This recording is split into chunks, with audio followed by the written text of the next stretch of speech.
सभी का स्वागत है और आज हम लोग आपके साथ मिलकर डेली करंट अफेयर की सीरीज में 6 अक्टूबर की एक महत्वपूर्ण करंट अफेयर सीरीज फिर से लेकर आए हैं। ये सीरीज आप सभी की परीक्षा के लिए काफ़ी महत्वपूर्ण होगी, साथ ही साथ यहाँ से आपकी परीक्षाओं में सवाल पूछे जाते हैं। क्लास की समाप्ति के बाद इसकी जो PDF है आपको टेलीग्राम पर मिल जाएगी और आज शाम 7 बजे से आपके लिए पेट की मैराथन क्लास हम लेकर आ रहे हैं। इस क्लास में आप लोग बने रहिएगा और ये क्लास आप सभी के लिए काफ़ी महत्वपूर्ण होने वाली है। चलिए आगे बढ़ते हैं। 6 अक्टूबर की जो करंट है आपकी बाहर एक सीट हमारे 10 फटाफट प्रश्नों की व्याख्या पढ़ते हैं। यहाँ पर है, हाल में किस राज्य की विधानसभा ने राज्य सतर्कता आयोग को भंग करने के लिए विधेयक पारित किया? असम, पंजाब, हिमाचल प्रदेश, जम्मू कश्मीर। सभी लोग फटाफट जवाब दीजिएगा। जी हाँ, इस प्रश्न का सही उत्तर आया है बी अर्थात पंजाब। बी वालों का जवाब सही है। आइए इसकी व्याख्या देते हैं फटाफट अंदाज में। आप लोग वीडियो भी फटाफट अंदाज में शेयर कर दीजिए। पंजाब विधानसभा ने राज्य सतर्कता आयोग को भंग करने के लिए विधेयक पारित किया। पंजाब विधानसभा ने राज्य सतर्कता आयोग को भंग करने के लिए एक विधेयक पारित किया, जिसमें मुख्यमंत्री भगवंत मान ने कहा कि यह राज्य कोष पर बोझ होने के अलावा किसी भी उपयोगी उद्देश्य की पूर्ति नहीं कर रहा है। राज्य के लोक सेवकों में भ्रष्टाचार को रोकने के लिए 2020 में राज्य सतर्कता आयोग की स्थापना की गई थी। आगे चलते अगले सवाल की तरफ। प्रश्न नंबर 2 आपके सामने है।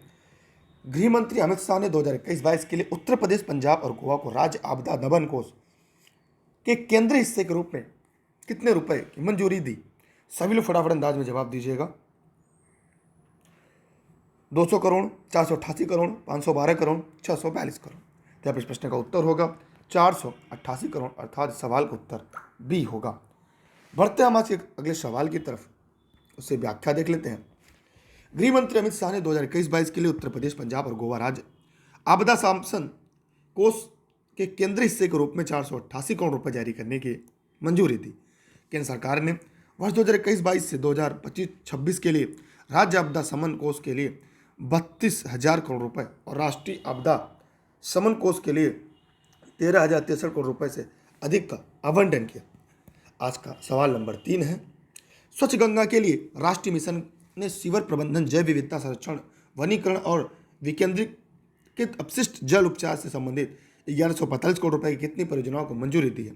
11 परियोजना, 12 परियोजना, 13 परियोजना, 14 परियोजना। सभी लोग फटाफट बताइएगा। 14 परियोजना। डी वालों के जवाब सही। आइए इसकी व्याख्या देख लेते हैं। स्वच्छ गंगा के लिए राष्ट्रीय मिशन ने 1145 करोड़ रुपए की 14 परियोजनाओं को मंजूरी दी। परियोजना सीवर प्रबंधन, जैव विविधता संरक्षण, वनीकरण और विकेंद्रीकृत अपशिष्ट जल उपचार से संबंधित है। इनमें गंगा के किनारे बसे 5 मुख्य राज्य उत्तराखंड, उत्तर प्रदेश, बिहार, झारखंड, पश्चिम बंगाल के सीवर प्रबंधन से 8 परियोजनाएं शामिल हैं। प्रश्न नंबर 4 आपके सामने है। हाल ही में किस देश की नौसेना ने दक्षिण कोरिया और जापान की नौसेना के साथ त्रिपक्षीय पनडुब्बी रोधी अभ्यास किया? श्रीलंका, भारत, अमेरिका, रूस। तो 4 का जवाब क्या होगा? सभी लोग दीजिएगा। जी हाँ, यहाँ पे इस प्रश्न का उत्तर सी होगा, अमेरिका। आइए इसकी व्याख्या देख लेते हैं हम।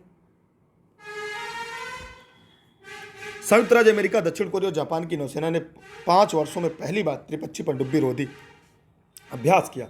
उत्तर कोरिया द्वारा मिसाइल परीक्षण की श्रृंखला को लेकर तनाव के बीच कोरियाई प्रायद्वीप के पूर्वी तट से दूर अंतर्राष्ट्रीय जल क्षेत्र में अभ्यास आयोजित किया गया। अभ्यास तीनों देशों के बीच अंतर संचालन और सामरिक तकनीकी समन्वय को बढ़ाएगा। प्रश्न नंबर 5। हाल ही में जारी IIFL health urine India 40 and under self made rich list 2022 में किसने टॉप किया? आनंद अग्रवाल, भाविश अग्रवाल, अनिल अंबानी, निखिल कामत। प्रश्न नंबर 5 का जवाब दीजिएगा। जी हाँ, डेली के लिए आप लोग टेलीग्राम ज्वाइन कर लीजिए। टेलीग्राम पे आपको केवल सर्च करना है Durgesh sir, e learning with Durgesh sir, उसे ज्वाइन कर लीजिएगा। सभी क्लास की लिंक आपको मिल जाएगी। फटाफट बताइए प्रश्न नंबर 5। जी हाँ, इस प्रश्न का उत्तर होगा निखिल कामत। डी वाला का जवाब सही है। इसकी व्याख्या देख लेते हैं। जरोधो के को फाउंडर निखिल कामत ने 17,500 करोड़ रुपए की संपत्ति के साथ IIFL wealth Hurun India 40 and under self made rich list 2022 में टॉप किया। ओला के फाउंडर भाविश अग्रवाल दूसरे नंबर पर 11,700 करोड़ रुपए पर रहे। सूची में 40 वर्ष से कम आयु के स्वनिर्मित भारतीय उद्यमी शामिल, जिनकी संपत्ति 1,000 करोड़ रुपए है।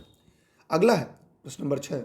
हाल ही में ICRA वैज्ञानिक ने किस नदी पगेसियस इकारिया पी इकेरिया नाम की नई प्रजाति की खोज की? कावेरी, नर्मदा, महानदी, ताप्ती। जी हाँ, कावेरी नदी को। आगे चलते हैं अगले प्रश्न की तरफ, उसकी व्याख्या देख लेते हैं। आईसीआर के वैज्ञानिकों ने मेट्राबाद के पास कावेरी नदी में पगेसियस इकारिया, पी इकारिया नाम की एक नई प्रजाति खोज की। पगेसियस इकारिया पगेसियस जीनस से संबंधित है। पगेसियस जीनस आमतौर पर गंगा के मैदानों में पाया जाता है। भारत के साथ साथ दक्षिण एशिया में पगेसियस केवल एक ही प्रजाति पाई जाती है। वैज्ञानिकों ने मछली का रूपात्मक विश्लेषण किया और कंकाल की रेडियोग्राफी की। 2017 में कृष्णा नदी में पगेसियस की एक प्रजाति की खोज की गई थी। प्रश्न नंबर 7, हाल ही में प्रधानमंत्री नरेंद्र मोदी ने किस शहर में दुनिया के पहले सीएनजी टर्मिनल की आधारशिला रखी? जयपुर राजस्थान, भावनगर गुजरात, कोचीन केरल, पुणे महाराष्ट्र। प्रश्न नंबर 7, सब लोग जवाब दीजिएगा। जी हाँ, भावनगर गुजरात। आगे बढ़ते अगले सवाल की तरफ, अगला है आपके सामने, उसकी व्याख्या पहले देख लेते हैं। प्रधानमंत्री नरेंद्र मोदी ने गुजरात के भावनगर में दुनिया के पहले सीएनजी टर्मिनल की आधारशिला रखी। परियोजना के लिए विचार जनवरी 2019 में ब्राइवेट गुजरात शिखर सम्मेलन के दौरान प्रस्तावित किया गया था। सीएनजी टर्मिनल के विकास के लिए महानाब मफतलाल ग्रुप और बास्केसलिस गुजरात मैरीटाइम बोर्ड के साथ एक समझौता ज्ञापन पर हस्ताक्षर किए। आज का प्रश्न नंबर 8 है, हाल में गुजरात अहमदाबाद के 36वें राष्ट्रीय खेलों के पुरुषों में रैपिड फायर पिस्टल स्पर्धा के अनिस ने कौन सा पदक जीता? सभी लोग फटाफट बताइए। स्वर्ण पदक। इसकी व्याख्या देख लेते हैं। 36वें राष्ट्रीय खेलों में हरियाणा के अनीश ने गुजरात के अहमदाबाद में पुरुषों के रैपिड फायर पिस्टल प्रतियोगिता में स्वर्ण पदक जीता। उत्तराखंड के अंकुर गोयल ने रजत और पंजाब के गुरमीत ने कांस्य पदक जीता। पुरुषों को 1500 मीटर दौड़ में परवेज खान ने स्वर्ण पदक जीता। प्रधानमंत्री नरेंद्र मोदी ने 29 सितंबर 2022 को गुजरात के अहमदाबाद में नरेंद्र मोदी स्टेडियम में 36वें राष्ट्रीय खेलों का उद्घाटन किया था। निम्नलिखित में किस राज्य में विश्व की सबसे बड़ा जंगल सफारी पार्क विकसित होगा? उत्तर प्रदेश, हरियाणा, मध्य प्रदेश, उत्तराखंड। सभी लोग फटाफट बताइए। प्रश्न नंबर 9 का जवाब हरियाणा। अगला है इसकी व्याख्या। हरियाणा दुनिया का सबसे बड़ा जंगल सफारी पार्क विकसित करेगा। 10,000 एकड़ में फैले इस सफारी पार्क में गुरुग्राम और नूह जिले के शामिल होंगे। परियोजना के प्रबंधन के लिए एक अरावली फाउंडेशन की भी स्थापना की जाएगी। वर्तमान में संयुक्त अरब अमीरात में शारजाह सफारी पार्क, जो लगभग 2000 एकड़ क्षेत्र में फैला है, यह अफ्रीका के बाहर सबसे बड़ा क्यूरेटेड सफारी पार्क है। आज का प्रश्न नंबर 10, हाल ही में एयरटेल के किसके साथ भारतीय मोबाइल कांग्रेस 2022 में आगंतुकों के लिए भारत में पहला 5G सक्षम इमर्सिव अनुभव लाने की साझेदारी की? Oppo, Samsung, Nokia, Vivo.